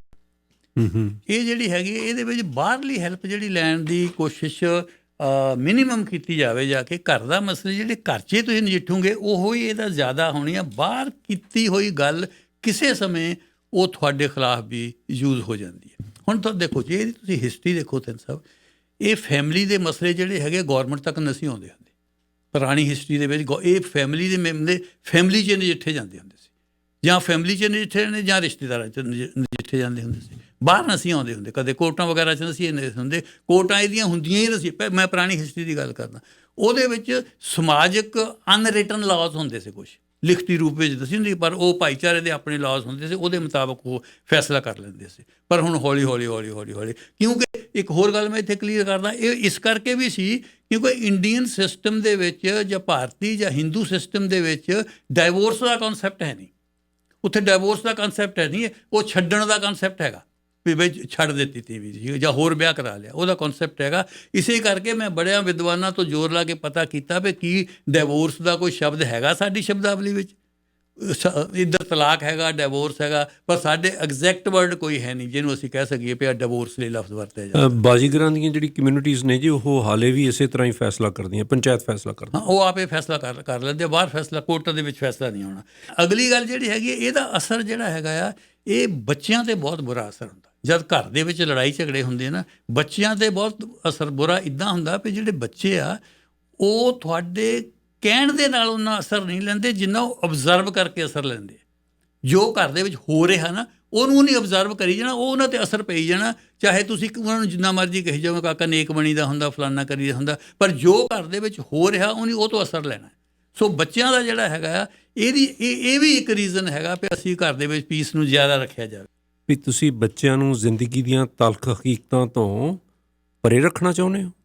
ਤੁਸੀਂ ਚਾਹੁੰਦੇ ਹੋ ਵੀ ਉਹਨਾਂ ਨੂੰ ਓਹਲੇ 'ਚ ਰੱਖਿਆ ਜਾਵੇ? ਜੇ ਕਿਤੇ ਖੇਬੜ ਵੀ ਪੈਂਦੇ ਮਾਂ ਪਿਓ, ਉਹ ਜ਼ਿੰਦਗੀ ਦੀ ਤਲਖ ਹਕੀਕਤ ਹੈ ਇਹ। ਬੱਚਿਆਂ ਨੂੰ ਤੁਸੀਂ ਇਸ ਤਰ੍ਹਾਂ ਦਾ ਰੱਖਣਾ ਚਾਹੁੰਦੇ ਹੋ, ਆਂਡੇ 'ਚ ਪਾਲਣਾ ਚਾਹੁੰਦੇ ਹੋ ਤਾਂ ਕਿ ਜਦੋਂ ਉਹ ਵੱਡੇ ਹੋਣ ਤੇ ਉਹਨਾਂ ਦੀ ਇੱਕ ਆਰਗੂਮੈਂਟ ਹੋ ਜਾਏ, ਉਹ ਤਾਂ ਬੌਖਲ ਜਾਣਗੇ।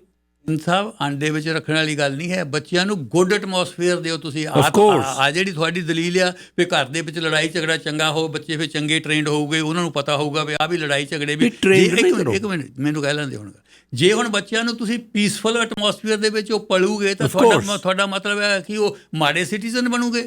ਇਹ ਉਹ ਜਿੱਦਾਂ ਦਾ ਮਾਹੌਲ ਹੈਗਾ ਉਹਦੇ ਵਿੱਚ ਜਿਹੜੇ ਬੱਚੇ ਪੜ੍ਹਦੇ ਆ, ਔਰ ਟਰਾਈ ਇਸ ਗੱਲ ਤੇ ਕਰੋ, ਟਰਾਈ ਇਸ ਗੱਲ ਤੇ ਕਰੋ। ਬਾਕੀ ਜੋ ਘਰ ਦੇ ਵਿੱਚ ਹੋਣਾ ਹੈ ਉਹ ਤਾਂ ਉਹਨੇ ਐਕਸੈਪਟ ਕਰਨਾ ਹੀ ਹੈ। ਬਿਲਕੁਲ। ਪਰ ਇਹ ਨਾ ਕਰੋ ਜਾ ਕੇ ਇਸ ਗੱਲ ਕਰਕੇ ਵੀ ਕਿਉਂਕਿ ਅਸੀਂ ਇਹ ਵਧੀਆ ਮਾਹੌਲ ਦੇ ਰਹੇ ਹਾਂ ਤਾਂ ਕਿ ਜਿਸ ਵੇਲੇ ਇਹ ਲੜਿਆ ਕਰੂਗੇ ਤਾਂ ਇਹਨਾਂ ਨੂੰ ਟ੍ਰੇਨਿੰਗ ਉਹਦੀ ਹੋ ਜਾਊਗੀ। ਮੈਂ ਐਗਰੀ ਨਹੀਂ। ਇਹ ਤਾਂ ਗੱਲ ਹੀ ਨਹੀਂ ਹੋਈ। ਇਹ ਤਾਂ ਹੁਣ ਤੁਸੀਂ ਐਗਜ਼ੈਜਰੇਟ ਕਰ ਰਹੇ ਹੋ ਆਰਗੂਮੈਂਟ ਦੀ। ਨਹੀਂ। ਪਰ ਜੇ ਬੱਚਿਆਂ ਨੂੰ ਜ਼ਿੰਦਗੀ ਦੀਆਂ ਤਲਖ ਹਕੀਕਤਾਂ ਤੋਂ ਪਤਾ ਵੀ ਲੱਗ ਜਾਂਦਾ ਤਾਂ ਕੋਈ ਐਸੀ ਗੱਲ ਨਹੀਂ ਗੀ, ਉਹ ਬੱਚੇ ਪ੍ਰਿਪੇਅਰ ਹੁੰਦੇ ਆ। ਪਰ ਇਹ ਨਹੀਂ ਕਿ ਤੁਸੀਂ ਇਸ ਕਰਕੇ ਲੜਨਾ ਕਿਉਂਕਿ ਬੱਚਿਆਂ ਨੂੰ ਦਿਖਾਉਣਾ। ਖਿੰਨ ਸਾਹਿਬ, ਇਹ ਤਲਖ ਹਕੀਕਤ ਨੂੰ ਜੇ ਨਾ ਰੋਕਿਆ ਜਾਵੇ ਨਾ, ਇਹ ਵੱਧਦੀ ਮਰਡਰਾਂ ਤੱਕ ਜਾਂਦੀ ਹੈ, ਵੱਧਦੀ ਸੁਈਸਾਈਡਾਂ ਤੱਕ ਜਾਂਦੀ ਹੈ। ਇਸ ਕਰਕੇ ਇਹ ਰਾਹ ਨਹੀਂ ਹੈ ਜਾਣ ਦਾ, ਦੂਜਾ ਰਾਹ ਆ ਜਾ ਕੇ ਪੀਸਫੁਲ ਰਾਹ ਜਿਹੜਾ ਹੈਗਾ। ਇਹ ਰਾਹ ਦਾ ਐਂਡ ਬਹੁਤ ਮਾੜਾ ਆ। ਇਹ ਰਾਹ ਐਂਡ ਮਾੜਾ ਇਹਦਾ, ਬਿਲਕੁਲ। ਹਾਂ, ਇਹਦਾ ਐਂਡ ਮਾੜਾ। ਐਂਡ ਜਿਹੜਾ ਹੈਗਾ ਉਸੇ ਰਾਹ ਦਾ ਚੰਗਾ ਜਿਹੜਾ ਹੈ, ਜੇ ਆਪਸ ਵਿੱਚ ਜਿਹੜੇ ਮੁਹੱਬਤ ਪਿਆਰ ਦੇ ਨਾਲ ਮਾਂ ਬਾਪ ਰਹਿਣ ਤਾਂ ਪਰਿਵਾਰ ਸਾਰਾ ਇਸ ਗੱਲ ਦੇ ਉੱਤੇ ਰਹੇ। ਅੱਛਾ, ਇੱਕ ਜਿਹੜੀ ਹੈਗੀ ਗੱਲ, ਉਹਦੇ ਵਿੱਚ ਫਾਈਨੈਂਸਸ ਦੀ ਲੜਾਈ ਕਾਫੀ ਹੁੰਦੀ ਹੈ ਕਈਆਂ ਪਰਿਵਾਰਾਂ ਦੇ ਵਿੱਚ, ਜਿਸ ਵੇਲੇ ਦੋਨੋਂ ਇਕੱਠੇ ਕੰਮ ਕਰਦੇ ਆ। ਕਿਉਂਕਿ ਇੱਕ ਤਾਂ ਬਦਲ ਗਿਆ ਬਿਲਕੁਲ ਸਿਲਸਿਲਾ, ਜਿੱਥੋਂ ਅਸੀਂ ਆਏ ਹਾਂ ਰੇਜ਼ ਹੋ ਕੇ, ਔਰ ਜਿਹੜੇ ਬੱਚੇ ਇੱਥੇ ਪੈਦਾ ਹੋਏ ਆ ਉਹਨਾਂ ਦੀਆਂ ਸਮੱਸਿਆਵਾਂ ਹੋ ਰਿਹਾ ਸਾਡੇ ਨਾਲੋਂ। ਆਪਾਂ ਉਹਨਾਂ ਦੀ ਗੱਲ ਕਰ ਰਹੇ ਹਾਂ ਜਿਹੜੇ ਅਸੀਂ ਇੰਡੀਆ ਦੇ ਵਿੱਚੋਂ ਰੇਜ਼ ਹੋ ਕੇ ਆਏ ਹਾਂ। ਇੰਡੀਆ ਦੇ ਵਿੱਚ ਜਿਹੜਾ ਹੈਗਾ ਵਾਈਫ ਦਾ ਕਮਾਈ ਦਾ ਕਨਸੈਪਟ ਬਹੁਤ ਘੱਟ, ਅਤੇ ਉਹ ਜਿਹੜੇ ਹੈਗੇ ਇੱਕ ਹਸਬੈਂਡ ਹੀ ਕਮਾਉਂਦਾ, ਇੱਥੇ ਵਾਈਫ ਵੀ ਕਮਾਉਂਦੀ ਹੈ ਜਾ ਕੇ। ਹੁਣ ਹਸਬੈਂਡ ਵਾਈਫ ਦੋਹਾਂ ਦਾ ਕਮਾਉਣਾ ਇੱਕ ਬੂਨ ਆ ਫੈਮਿਲੀ ਲਈ। ਇਹ ਫੈਮਿਲੀ ਲਈ ਇੱਕ ਚੰਗੀ ਗੱਲ ਆ ਕਿਉਂਕਿ ਪੈਸੇ ਜ਼ਿਆਦਾ ਆਉਂਦੇ ਆ ਫੈਮਿਲੀ ਦੇ ਵਿੱਚ। ਪੈਸੇ ਜ਼ਿਆਦਾ ਆਉਂਦੇ ਤੁਸੀਂ ਆਪਣੇ ਖਰਚ ਵੀ ਖੁੱਲ੍ਹਾ ਕਰ ਸਕਦੇ ਆ ਜਾ ਕੇ, ਤੁਸੀਂ ਹੋਰ ਬੱਚਿਆਂ ਨੂੰ ਵੀ ਸਹੂਲਤਾਂ ਦੇ ਸਕਦੇ ਆ, ਆਪ ਵੀ ਚੰਗੀ ਜ਼ਿੰਦਗੀ ਲਿਵ ਕਰ ਸਕਦੇ ਆ। ਪਰ ਜੇ ਉਹ ਦੋਹਾਂ ਦਾ ਕੰਮ ਕਰਨਾ ਝਗੜੇ ਦਾ ਕਾਰਨ ਬਣ ਜਾਵੇ, ਜਿਹੜਾ ਕਿ ਬਣ ਰਿਹਾ ਕਈਆਂ ਪਰਿਵਾਰਾਂ ਦੇ ਵਿੱਚ ਜਾ ਕੇ। ਉਹ ਇਸੇ ਗੱਲ ਤੇ ਲੜਾਈ ਹੁੰਦੀ, ਮੈਂ ਘੱਟ ਕਮਾਉਂਦੀ ਜਾ ਕੇ, ਜਾਂ ਕੋਈ ਵੱਧ ਕਮਾਉਂਦਾ, ਕੋਈ ਘੱਟ ਕਮਾਉਂਦਾ। ਇਸ ਕਰਕੇ ਫਾਈਨੈਂਸਿਸ ਜਿਹੜੇ ਹੈਗੇ ਆ, ਇਹਨੂੰ ਇੱਕ ਇਹ ਸਮਝਿਆ ਜਾਵੇ ਵੀ ਇਹ ਸਾਡੇ ਲਈ ਬਹੁਤ ਚੰਗੀ ਗੱਲ ਹੈ ਵੀ ਅਸੀਂ ਦੋਏ ਕੰਮ ਕਰਦੇ ਹਾਂ। ਇਹ ਲੜਾਈ ਦਾ ਕਾਰਨ ਨਹੀਂ ਹੈ, ਤੈਂ ਇੰਨੇ ਪਾਉਣੇ ਆ, ਮੈਂ ਇੰਨੇ ਪਾਉਣੇ ਆ, ਤੂੰ ਇੰਨੇ ਪਰ, ਤੂੰ ਆਹ ਦੇ, ਤੂੰ ਆਹ ਦੇ। ਇਸ ਤਰ੍ਹਾਂ ਦਾ ਨਾ ਹੋਵੇ। ਉਹਨੂੰ ਇਕੱਠੇ ਬੈਠ ਕੇ ਇੱਕ ਸੈਟਲ ਕਰ ਲੈਣਾ ਚਾਹੀਦਾ ਵੀ ਫਾਈਨੈਂਸਿਸ ਜਿਹੜੇ ਹੈਗੇ ਆਪਾਂ ਇੱਦਾਂ ਹੈਂਡਲ ਕਰਨੇ ਆ ਜਾ ਕੇ। ਆਪਣੇ think I don't flatter myself. ਮੈਂ ਤੁਹਾਨੂੰ ਦੱਸਾਂ, ਮੈਂ ਇੱਕ ਗੱਲ ਜ਼ਰੂਰ ਕਹੂੰਗਾ ਵੀ ਸਾਡੇ ਇਸ ਗੱਲ 'ਤੇ ਕਦੇ ਨਹੀਂ ਪ੍ਰੋਬਲਮ ਹੋਈ। ਨੈਵਰ ਇਨ ਲਾਈਫ ਜਿਹੜੀ ਫਾਈਨੈਂਸਿਸ ਨੇ ਕਦੇ ਕੋਈ ਪ੍ਰੋਬਲਮ ਕੀਤੀ ਹੋਵੇ। ਇਟਸ ਨਾਟ ਐਨ ਇਸ਼ੂ ਜਾ ਕੇ। ਇਹ ਤੁਹਾਡੇ ਖਰਚੇ ਵੀ ਦੋਹਾਂ ਦੇ ਹੋਣੇ ਆ, ਬੱਚੇ ਵੀ ਤੁਹਾਡੇ ਹੀ ਆ, ਤੁਸੀਂ ਵੀ ਦੋਏ ਆ, ਰਿਸ਼ਤੇਦਾਰ ਵੀ ਤੁਹਾਡੇ ਆ, ਉੱਥੇ ਹੀ ਖਰਚ ਹੋਣਾ, ਘਰ 'ਤੇ ਖਰਚ ਹੋਣੇ ਆ, ਰੋਟੀ ਤੇ ਗਰੋਸਰੀ ਤੁਹਾਡੇ ਆਪਣੇ ਖਰਚੇ ਕਿਉਂ ਨਹੀਂ ਮੈਨੇਜ ਕਰ ਸਕਦੇ? ਤੁਸੀਂ ਆਰਾਮ ਦੇ ਨਾਲ ਉਹ ਮੈਨੇਜ ਕਰ ਲਓ ਵੀ ਫਾਈਨੈਂਸਿਸ ਅਸੀਂ ਇੱਦਾਂ ਜਿਹੜੇ ਹੈਗੇ ਆ ਹੈਂਡਲ ਕਰਨੇ ਆ, ਇੱਦਾਂ ਅਸੀਂ ਫਾਈਨੈਂਸਿਸ ਜਿਹੜੇ ਕਰਨੇ। ਇੱਕ ਤਾਂ ਇਹ ਫਾਈਨੈਂਸਿਸ ਤੋਂ ਜ਼ਰੂਰ ਕਰਨੇ। ਇੱਕ ਜਿਹਨੂੰ ਆਪਾਂ ਅੰਗਰੇਜ਼ੀ 'ਚ ਕਹਿੰਦੇ ਹੁੰਦੇ ਨਿਪ ਦੀ ਈਵਲ ਇਨ ਦੀ ਬਡ, ਇਹ ਬੜੀ ਹੈਲਪਫੁਲ ਗੱਲ ਰਹਿੰਦੀ ਹੈ। ਅੱਛਾ ਜੀ। ਹਾਂ, ਜਦੋਂ ਕੋਈ ਝਗੜਾ ਸ਼ੁਰੂ ਹੋਣ ਲੱਗਦਾ ਨਾ, ਉਸ ਵੇਲੇ ਉਹਨੂੰ ਹੈਂਡਲ ਕਰਨਾ ਬਹੁਤ ਈਜ਼ੀ ਹੁੰਦਾ। ਜਿਸ ਵੇਲੇ ਜਦੋਂ ਵੱਧ ਜਾਂਦਾ ਫਿਰ ਔਖਾ ਹੋ ਜਾਂਦਾ। ਜਿਸ ਵੇਲੇ ਜਿਹੜੇ ਬੰਦੇ ਸਿਆਣੇ ਹਨ ਉਹ ਇਹ ਸਮਝ ਲੈਂਦੇ ਵੀ ਆਹ ਜਿਹੜੀ ਗੱਲ ਹੁਣ ਹੋਣ ਲੱਗੀ ਹੈ ਨਾ, ਜਾਂ ਹੋ ਰਹੀ ਆ, ਇਹ ਵੱਧ ਜਾਣੀ ਹੈ, ਹੈਂਡਲ ਨਹੀਂ ਕਰ ਹੋਣੀ ਅੱਗੇ ਜਾ ਕੇ। ਉਹ ਉੱਥੇ ਹੀ ਜਿਹੜਾ ਹੈਗਾ ਉਸ ਗੱਲ ਨੂੰ ਵਾਕ ਅਵੇ ਫਰਮ ਦੈਟ। ਹਾਂ, ਉਹ ਤੋਂ ਕੁਛ ਹੋ ਜਾਵੇ। ਅੱਛਾ, ਹੁਣ ਜਿਹੜੇ ਕਾਰਨ ਜਿਹੜੇ ਤੁਸੀਂ ਪਹਿਲੇ ਲਿਆਂਦੇ ਸੀ, ਮੈਂ ਉਹਨਾਂ 'ਤੇ ਮਿੰਟ ਕਲਾਉਣਾ ਚਾਹੁੰਦਾ ਜੀ। ਉਹ ਕਾਰਨ ਹੈਗੇ ਆ ਇਨਸਾਨ ਦੇ ਅੰਦਰ ਜਿਹੜੀਆਂ ਚੀਜ਼ਾਂ ਆਪਾਂ ਇਨਸਟਿੰਕਟਿਵਲੀ ਇਨਹੈਰਿਟ ਕਰਦੇ ਹਾਂ। ਉਹਦੇ ਵਿੱਚ ਕੀ ਆ? ਉਹਦੇ ਵਿੱਚ ਸਭ ਤੋਂ ਵੱਧ ਨਫ਼ਰਤ ਆ। ਨਫ਼ਰਤ ਆ, ਈਰਖਾ ਆ, ਗੁੱਸਾ ਆ। ਇਹ ਇਨਸਟਿੰਕਟਸ ਆ, ਸਾਡੇ ਅੰਦਰ ਹੈ, ਵਰੀ ਆ। ਇਹ ਸਾਰੇ ਜਿਹੜੀਆਂ 14 ਕਿੰਨੀਆਂ ਇਨਸਟਿੰਕਟਸ ਆ ਉਹ ਹੈਗੀਆਂ। ਹੁਣ ਇਹ ਜਿਹੜਾ ਖਾਸ ਤੌਰ 'ਤੇ ਮੈਂ ਜ਼ਿਆਦਾ ਜ਼ੋਰ ਜਿਹੜਾ ਦਊਂਗਾ ਜੀ, ਮੈਂ ਜ਼ੋਰ ਦਊਂਗਾ ਜਾ ਕੇ ਹੇਟਰਡ ਔਰ ਨਫ਼ਰਤ ਨੂੰ ਕੰਟਰੋਲ ਕਰਨ 'ਚ। ਜਿਹੜੀ ਨਫ਼ਰਤ ਹੈ ਨਾ ਜੀ, ਨਫ਼ਰਤ ਗੁੱਸੇ ਦੇ ਵਿੱਚ ਬਦਲਦੀ ਆ। ਜਦੋਂ ਗੁੱਸਾ ਨਫ਼ਰਤ ਹੁੰਦੀ ਆ ਫਿਰ ਤੁਹਾਨੂੰ ਉਹ 'ਤੇ ਗੁੱਸਾ ਆਉਂਦਾ, ਗੁੱਸੇ ਦੇ ਫਿਰ ਇਹ ਸਾਰੇ ਕੰਸੀਕੁਐਂਸਿਸ ਹੁੰਦੇ ਆ। ਇੱਕ ਤਾਂ ਬੈਠ ਕੇ ਜਾ ਕੇ ਇਸ ਗੱਲ 'ਤੇ ਜ਼ਰੂਰ ਜ਼ੋਰ ਲਾਉਣਾ ਚਾਹੀਦਾ ਜਾ ਕੇ ਜੀ ਵੀ ਮੈਂ ਜਿਹੜੀ ਹੈਗੀ ਆ ਨਫ਼ਰਤ ਜਿਹੜੀ ਆ ਕਿਸੇ ਨਾ ਕਿਸੇ ਹੱਲ ਦੇ ਵਿੱਚ ਜ਼ਰੂਰ ਕੱਢੋ। ਦੇਖੋ ਕਾਫੀ ਬੰਦੇ ਹੈਗੇ ਆ ਜਿਹੜੇ ਪੂਜਾ ਪਾਠ ਕਰਦੇ ਆ ਆਪਣੇ, ਮੈਂ ਕਹਿੰਦਾ ਕਰੋ, ਮੈਂ ਨਹੀਂ ਕਹਿੰਦਾ ਕਿਸੇ ਨੂੰ ਵੀ ਤੂੰ ਨਾ ਕਰੋ। ਪਰ ਇੱਕ ਚੀਜ਼ ਮੈਂ ਜ਼ਰੂਰ ਸੁਜੈਸਟ ਕਰਦਾ ਥਿੰਨ ਸਾਹਿਬ, ਮੈਂ ਉਹ ਕਰਦਾ ਤਾਂ ਵੀ ਦਿਨ ਦੇ ਵਿੱਚ 10-15 ਮਿੰਟ ਜਾ ਕੇ ਇਹ ਜ਼ਰੂਰ ਬੈਠ ਕੇ ਹੋਵੇ ਮੇਰੇ ਵਿੱਚ ਕੀ ਕਸਰ ਹੈ, ਮੈਨੂੰ ਪ੍ਰੋਬਲਮ ਕੀ ਹੈ, ਕਿਵੇਂ ਠੀਕ ਕਰ ਸਕਦਾ, ਮੈਂ ਕਿੱਦਾਂ ਠੀਕ ਕਰ ਸਕਦਾ। ਪਹਿਲਾਂ ਤਾਂ ਮੇਰੇ 'ਚ ਪ੍ਰੋਬਲਮ ਕੀ ਹੈ, ਇਹੀ ਬੜਾ ਔਖਾ ਹੈ ਦੇਖਣਾ ਵੀ ਮੇਰੇ 'ਚ ਪ੍ਰੋਬਲਮ ਕੀ। ਮੈਂ ਦੇਖੋ ਮੈਨੂੰ ਕਿੰਨਾ ਬੰਦੇ, ਕੱਲ੍ਹ ਮੈਨੂੰ ਇੱਕ ਬੰਦਾ ਮਿਲਿਆ, ਉਹ ਦੱਸੇ ਬੰਦੇ ਨੇ ਇੱਦਾਂ ਕਰਕੇ ਦੁਖੀ ਕੀਤਾ ਜਾ ਕੇ, ਤਾਂ ਮੈਂ ਉਹਨੂੰ ਮੂਹਰੋਂ ਕਹਿ ਦਿੱਤਾ ਜਾ ਕੇ, ਮੈਂ ਕਿਹਾ ਤੈਂ ਵੀ ਕਦੇ ਕਿਸੇ ਨੂੰ ਦੁਖੀ ਕੀਤਾ? ਉਹ ਕਹਿੰਦਾ ਮੈਂ ਤਾਂ ਕਦੇ ਕਿਸੇ ਨੂੰ ਕੀਤਾ ਨਹੀਂ ਦੁਖੀ ਜਾ ਕੇ। ਇਹ ਕਿਵੇਂ ਹੋ ਸਕਦਾ? ਮੈਂ ਤਾਂ ਕਿਸੇ ਨੂੰ ਕੀਤਾ, ਇੱਦਾਂ ਹੈ ਨਹੀਂ। ਇੱਦਾਂ ਨਹੀਂ ਹੈ ਵੀ ਤੁਸੀਂ ਕਦੇ ਕਿਸੇ ਨੂੰ ਦੁਖੀ ਕੀਤਾ ਹੀ ਨਹੀਂ ਤੇ ਸਾਰੇ ਤੁਹਾਨੂੰ ਹੀ ਦੁਖੀ ਕਰਦੇ। ਝੂਠ ਬੋਲਦਾ ਤੁਹਾਡਾ ਦੋਸਤ। ਹਾਂ ਹਾਂਜੀ, ਝੂਠ ਬੋਲਦਾ। ਹਾਂ, ਇਸ ਕਰਕੇ ਪਹਿਲਾਂ ਤਾਂ ਇਹ ਬੈਠ ਕੇ ਜ਼ਰੂਰ ਸੋਚਣਾ ਚਾਹੀਦਾ ਵੀ ਜਿਹੜਾ ਮੈਂ ਬੰਦਿਆਂ ਨੂੰ ਕਿੰਨਾ ਕੁ ਦੁਖੀ ਕਰ ਰਿਹਾ, ਮੇਰੇ 'ਚ ਕੀ ਕਮੀ ਹੈ। ਆਪਣੀ ਕਮੀ ਦੇਖਣੀ ਸਾਹਿਬ ਬਹੁਤ ਜ਼ਰੂਰੀ ਹੈ। ਤੁਸੀਂ ਇੱਕ ਵਾਰੀ ਦੱਸਿਆ ਸੀ ਬਸ ਵੀ ਆਪਣੀ ਕਮੀ ਦੀ ਲਿਸਟ ਬਣਾ ਲੈਣੀ ਚਾਹੀਦੀ ਹੈ। ਲਿਸਟ ਬਣਾਉਂਦੇ ਹੋ, ਹਾਂ, ਉਹ ਇੰਨਾ ਤੁਹਾਨੂੰ ਚੁੱਭਦੀ ਨਹੀਂ ਗੀ। ਜੇ ਕੋਈ ਬੰਦਾ ਹੋਰ ਦੱਸੂਗਾ, ਸੈਕਿੰਡ ਤੁਹਾਡਾ ਪਾਰਟਨਰ ਦੱਸੇ ਵੀ ਲਿਖਣੀ ਸ਼ੁਰੂ ਕਰ, ਮੈਂ ਤੈਨੂੰ ਦੱਸਦੀ ਹਾਂ ਵੀ ਤੇਰੇ 'ਚ ਕਮੀਆਂ ਕੀ ਆ। ਬਿਲਕੁਲ ਠੀਕ ਹੈ ਤੁਹਾਡੀ, ਤੁਸੀਂ ਕਹਿਣਾ ਅੱਛਾ, ਬਿਲਕੁਲ ਠੀਕ ਹੈ, ਨਾਲੇ ਉਹਨੂੰ ਦੱਸ ਵੀ ਪੂਰੀਆਂ ਹੀ ਦੇਣੀਆਂ ਜਿੰਨੀਆਂ ਹੈਗੀਆਂ ਜਾ ਕੇ, ਤੁਹਾਤੋਂ ਸਾਰੀਆਂ ਲੱਭ ਨਹੀਂ ਹੋਣੀਆਂ ਆਪਣੀਆਂ ਤੁਹਾਨੂੰ, ਕਿਉਂਕਿ ਆਪਣੀ ਕਮੀ ਲੱਭਣੀ। ਹੁਣ ਆਪਾਂ ਕਈ ਵਾਰ ਉਹਦਾ ਨਾਂ ਲਿਆ ਡਾਇਓਜੀਨਸ ਦਾ, ਜਿਹੜਾ ਗ੍ਰੀਕ ਫਿਲਾਸਫਰ ਹੋਇਆ। ਉਹ ਡਾਇਓਜੀਨਸ ਨੂੰ ਇੱਕ ਵਾਰ ਕਿਸੇ ਨੇ ਪੁੱਛਿਆ ਸੀਗਾ ਵੀ ਜੀ ਸਭ ਤੋਂ ਔਖਾ ਦੁਨੀਆ 'ਚ ਕੰਮ ਕਿਹੜਾ? ਉਹ ਕਹਿੰਦਾ ਆਪਣੀਆਂ ਕਮੀਆਂ ਦੇਖਣੀਆਂ। ਉਹ ਕਹਿੰਦੇ ਸਭ ਤੋਂ ਸੌਖਾ ਕਿਹੜਾ? ਉਹ ਕਹਿੰਦਾ ਦੂਜਿਆਂ ਦੀ ਕਮੀ ਦੇਖਣੀ ਸੌਖਾ ਹੈ। ਸੋ ਇੱਕ ਤਾਂ ਜਿਹੜੀ ਹੇਟਰਡ ਆ, ਨਫ਼ਰਤ ਨੂੰ ਜ਼ਰੂਰ ਘਟਾਓ, ਹਰ ਹਾਲਤ ਵਿੱਚ ਘਟਾਓ ਜਾ ਕੇ। ਇੱਕ ਇੱਦਾਂ ਕੋਸ਼ਿਸ਼ ਕਰੋ, ਜਿਸ ਬੰਦੇ ਪ੍ਰਤੀ ਸਭ ਤੋਂ ਔਖਾ ਕੰਮ ਮੈਂ ਦੱਸ ਦਿੰਦਾ ਜੀ, ਜਿਸ ਬੰਦੇ ਪ੍ਰਤੀ ਨਫ਼ਰਤ ਬਹੁਤ ਆ ਉਹਦੇ ਗੁਣ ਕੱਢ ਕੇ ਲਿਖ ਕੇ ਦੇਖੋ। ਤਾਂ ਜ਼ਰੂਰ ਚੰਗੀਆਂ ਗੱਲਾਂ ਉਹਦੇ ਵਿੱਚ ਵੀ ਹੋਣੇ ਆ, ਜ਼ਰੂਰ ਗੁਣ ਹੋਣੇ ਆ। ਜੇ ਬਾਹਰਲੇ ਨੂੰ ਛੱਡ ਲਓ, ਤੁਸੀਂ ਪਰਿਵਾਰ ਦੇ ਹੀ ਕਰ ਲਓ। ਬਾਹਰਲੇ ਨੂੰ ਛੱਡੋ ਪਰੇ, ਬਾਹਰਲੇ ਤਾਂ ਜੇ ਤੁਸੀਂ ਲੈ ਕੇ ਪਰਿਵਾਰ ਦੇ ਜਿਸ ਬੰਦੇ ਦੇ ਨਾਲ ਤੁਹਾਡੀ ਜਿਹਦੇ ਕਰਕੇ ਝਗੜਾ ਜ਼ਿਆਦਾ ਹੁੰਦਾ ਜਾ ਕੇ, ਉਹਦੇ ਗੁਣ ਦੇਖਣ ਦੀ ਕੋਸ਼ਿਸ਼ ਕਰੋ। ਠੀਕ ਹੈ ਨਾ ਜੀ? ਅਤੇ ਉਹ ਮੈਂ ਤੁਹਾਨੂੰ ਦੱਸਦਾ ਸੀ, ਗੁਣ ਬਹੁਤ ਹੁੰਦੇ ਆ ਜਾ ਕੇ। ਮੈਂ ਜਦ ਦੇਖਦਾ, ਮੈਂ ਨਿਗਾਹ ਮਾਰਦਾ ਨਾ ਜੀ, ਮੈਂ ਤੁਹਾਨੂੰ ਸੱਚੀ ਦੱਸਦਾ ਨਾ ਜੀ। ਹੁਣ ਮੈਂ ਫਿਰ ਕੀ ਕਹਿਣਾ ਇਹ ਕਰੇ ਵਿਆਹ ਕਰਾਇਆ ਕਿ ਮੈਨੂੰ ਫਿਰ ਨਿਰਮਲ ਦੇ ਗੁਣ ਬਹੁਤ ਦਿਖਦੇ ਆ ਜੀ, ਬਹੁਤ ਦਿਸਦੇ ਗੁਣ, ਇਸ ਕਰਕੇ ਕਿਉਂਕਿ ਹੈਗੇ। ਪਰ ਉਹ ਲੜਦੀ ਵੀ ਹੈ ਮੇਰੇ ਨਾਲ, ਇੱਦਾਂ ਨਹੀਂ ਹੈ ਜਾ ਕੇ ਵੀ ਹੋਰ ਲੋਕ ਲੜਦੀ ਆ, ਕਈ ਵਾਰ ਬਹੁਤ ਦੁਖੀ ਕਰ ਦਿੰਦੀ ਹੈ। ਉਹ ਲਵ ਮੈਰਿਜ ਨਹੀਂ ਸਰ, ਲਵ ਮੈਰਿਜ ਨਹੀਂ, ਲਵ ਮੈਰਿਜ ਨਹੀਂ। ਗੁਣ ਫਿਰ ਉਹਦੇ 'ਚ ਮੈਂ ਦੇਖਦਾ, ਫਿਰ ਗੁਣ ਉਹਦੇ ਭਾਰੂ ਹੋ ਜਾਂਦੇ ਆ ਜੀ। ਗੁਣ ਭਾਰੂ ਹੋ ਜਾਂਦੇ ਆ ਤਾਂ ਫਿਰ ਸਾਰਾ ਜਿਹੜਾ ਗੁੱਸਾ ਗਿਲਾ ਰੋਸ ਸਾਰਾ ਉਹ ਖਤਮ ਹੋ ਜਾਂਦਾ। ਸੋ ਇਹ ਦੇਖਣਾ ਬਹੁਤ ਜ਼ਰੂਰੀ ਹੈਗਾ। ਸੈਲਫ ਐਨਾਲਿਸਿਸ ਬਹੁਤ ਜ਼ਰੂਰੀ ਹੈ। ਪਾਠ ਜ਼ਰੂਰ ਕਰੋ ਪਰ ਸੈਲਫ ਐਨਾਲਿਸਿਸ ਜ਼ਰੂਰ ਕਰੋ। ਆਪਣਾ ਮੈਂ ਕੀ ਆ ਥਿੰਦ ਸਾਹਿਬ, ਮੈਂ ਕੀ ਆ, ਇਹ ਦੇਖਣਾ ਬਹੁਤ ਜ਼ਰੂਰੀ ਆ। ਜ਼ਰੂਰ 10-15 ਮਿੰਟ ਇੱਥੇ ਬੈਠੋ, ਜ਼ਰੂਰ ਬੈਠੋ ਇੱਥੇ। ਪ੍ਰੋਫੈਸਰ ਕਸ਼ਮੀਰਾ ਸਿੰਘ ਜੀ ਬਹੁਤ ਕੰਮ ਦੀਆਂ ਗੱਲਾਂ ਦੱਸ ਰਹੇ ਨੇ ਔਰ ਇਸ ਡਿਸਕਸ਼ਨਸ ਦੇ ਵਿੱਚ ਖਾਸ ਤੌਰ ਦੇ ਉੱਤੇ ਜਿਹੜੀ ਪਰਿਵਾਰਕ ਸਮੱਸਿਆਵਾਂ ਨੇ ਉਹਨਾਂ ਨੂੰ ਕਿਵੇਂ ਨਜਿੱਠਿਆ ਜਾਏ ਤਾਂ ਕਿ ਟੈਨਸ਼ਨ ਅਤੇ ਜਿਹੜੇ ਲੜਾਈ ਝਗੜੇ ਘੱਟ ਹੋ ਸਕਣ। ਪਰ ਸਾਹਿਬ ਹੋਰ ਕੋਈ ਤਰੀਕਾ ਦੱਸੋ ਜੀ। ਆਪਣੇ ਥਿੰਦ ਸਾਹਿਬ ਇੱਕ ਤਾਂ ਆ ਵੀ ਇਹ ਬੱਚਿਆਂ ਨਾਲ ਬਿਲਕੁਲ ਨਾ ਲੜੋ। ਬੱਚਿਆਂ ਨਾਲ ਬਿਲਕੁਲ ਝਗੜਾ ਨਾ ਕਰੋ, ਬਿਲਕੁਲ ਝਗੜਾ ਨਾ ਕਰੋ। ਜਿੰਨਾ ਕੁ ਤੁਸੀਂ ਸਮਝਾ ਸਕਦੇ ਆ ਜਾਂ ਜੇ ਉਹਨਾਂ ਦੀ ਸਮਝਣ ਦੀ ਉਮਰ ਹੈ ਸਮਝਾ ਲਓ। ਬਾਅਦ ਦੇ ਵਿੱਚ ਨਾ ਉਹਨਾਂ ਨੂੰ ਕੋਈ ਅਨਇਨਵਾਈਟਡ ਸੁਜੈਸ਼ਨ ਦਿਓ, ਨਾ ਉਹਨਾਂ ਨਾਲ ਝਗੜਾ ਕਰੋ। ਇੱਕ ਮੈਂ ਦੱਸਦਾ, ਜੇ ਤੁਸੀਂ ਉਹਨਾਂ ਨਾਲ ਝਗੜਾ ਕਰਦੇ ਆ ਨਾ, ਹਾਰਨਾ ਤੁਸੀਂ ਆ। ਤੁਹਾਨੂੰ ਗਿਵ ਅਪ ਕਰਨਾ ਪੈਣਾ ਜਾ ਕੇ। ਉਹਨੀ ਨਾ, ਕਿਉਂਕਿ ਬੱਚੇ ਜਿਹੜੇ ਆ, ਜਿਹੜੇ ਯੰਗ ਪੀਪਲ ਆ, ਉਹ ਓਲਡਰ ਨਾਲੋਂ ਸਟਰੈਸ ਜ਼ਿਆਦਾ ਲੈ ਲੈਂਦੇ ਆ।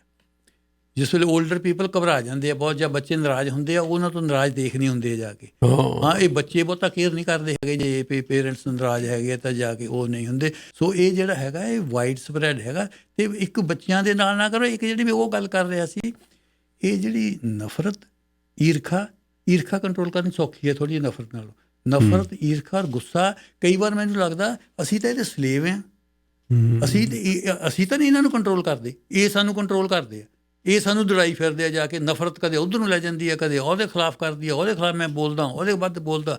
ਗੁੱਸਾ ਕਦੇ ਉਹਦਾ, ਉਹ ਲਈ ਫਿਰਦੇ ਆ। ਸਾਹਿਬ ਇਹਨਾਂ ਤੋਂ ਦੇਖੋ, ਮੈਨੂੰ ਕਈ ਵਾਰ ਇੱਦਾਂ ਲੱਗਦਾ ਹੁੰਦਾ ਜਿੱਦਾਂ ਸਪਾਰਟੇਕਸ ਉਹਨੇ ਗੁਲਾਮ ਪ੍ਰਥਾ ਦੇ ਖਿਲਾਫ ਲੜਾਈ ਕੀਤੀ ਸੀ। ਇਹਨਾਂ ਦੇ ਖਿਲਾਫ ਵੀ ਲੜਾਈ ਕਰਨ ਦੀ ਲੋੜ ਹੈਗੀ ਹੈ ਤੁਹਾਡੇ ਅੰਦਰ, ਜਿਹੜੇ ਤੁਹਾਨੂੰ ਦੌੜਾਈ ਫਿਰਦੇ। ਜਾਣ ਬੁੱਝ ਕੇ ਰੋਕਣਾ ਪੈਂਦਾ ਆਪਣੇ ਆਪ ਨੂੰ। ਨਹੀਂ ਤਾਂ ਮੈਂ ਦੇਖਦਾ ਕਈ ਲੋਕਾਂ ਦੀ, ਜੇ ਤੁਸੀਂ ਪੀਪਲ ਵਾਚ ਕਰਦੇ ਹੋ ਨਾ, ਉਹਦੇ 'ਚ ਉਹ ਆਪਣੇ ਲਈ ਐਫਰਟਸ ਘੱਟ ਕਰਦੇ ਆ, ਦੂਜਿਆਂ ਦਾ ਨੁਕਸਾਨ ਕਰਨ ਲਈ ਐਫਰਟ ਵੱਧ ਕਰੀ ਜਾਂਦੇ। ਨੁਕਸਾਨ ਐਫਰਟਸ ਵੱਧ ਕਰੀ ਜਾਂਦੇ। ਬਈ ਤੁਸੀਂ ਗੋਰਿਆਂ ਦੀਆਂ ਕਈ ਗੱਲਾਂ ਚੰਗੀਆਂ ਵੀ ਆ, ਔਰ ਉਹਦੇ ਵਿੱਚ ਉਹ ਗੱਲਾਂ ਕਰਦੇ, ਕਹਿੰਦੇ ਵੀ ਜੇ ਆਹ ਕੰਮ ਆ, ਉਹ ਕਹਿੰਦਾ ਇਟਸ ਨਾਟ ਮਾਈ ਬੈਟਲ, ਮੇਰੀ ਤਾਂ ਬੈਟਲ ਹੀ ਨਹੀਂ ਇਹ, ਮੈਂ ਤਾਂ ਇਹਦੇ ਬਾਰੇ, ਮੈਂ ਕੁਛ ਨਹੀਂ ਕਰਨਾ ਚਾਹੁੰਦਾ ਇਹਦੇ ਬਾਰੇ। ਠੀਕ, ਚਾਹੇ ਉਹ ਕੁਛ ਕਰੇ ਨਾ ਕਰੇ, ਮੇਰੀ ਨਹੀਂ ਉਹਦੇ ਨਾਲ ਕੋਈ ਵੀ ਚੱਕਰ।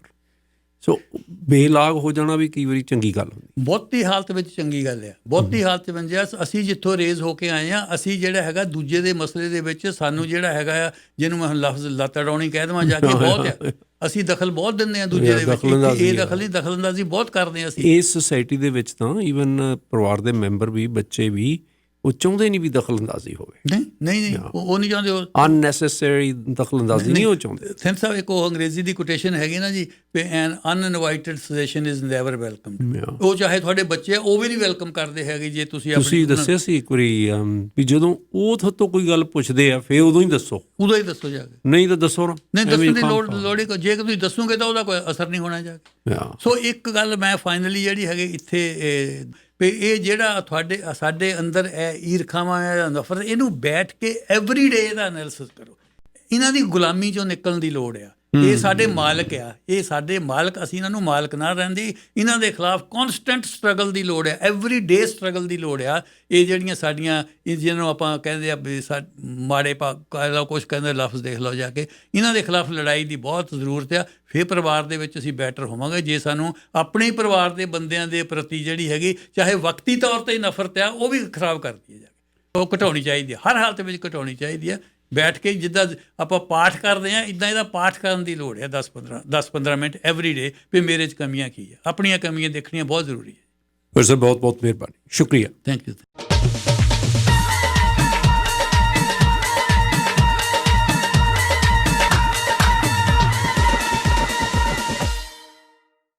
ਜਦੋਂ ਆਪਾਂ ਪਿਛਲੇ ਜ਼ਮਾਨੇ ਦੇ ਝਾਤ ਮਾਰਦੇ ਹਾਂ ਤਾਂ ਇਨਸਾਨ ਇੱਕ ਦੂਸਰੇ ਦੇ ਉੱਤੇ ਬਹੁਤ ਨਿਰਭਰ ਕਰਿਆ ਕਰਦਾ ਸੀ। ਇਸੇ ਕਰਕੇ ਭਾਈਚਾਰੇ ਦੀ ਬੜੀ ਲੋੜ ਪੈਂਦੀ ਸੀ ਔਰ ਪਰਿਵਾਰਕ ਸੰਗਠਨ ਬੜਾ ਮਜ਼ਬੂਤ ਹੋਇਆ ਕਰਦਾ ਸੀ।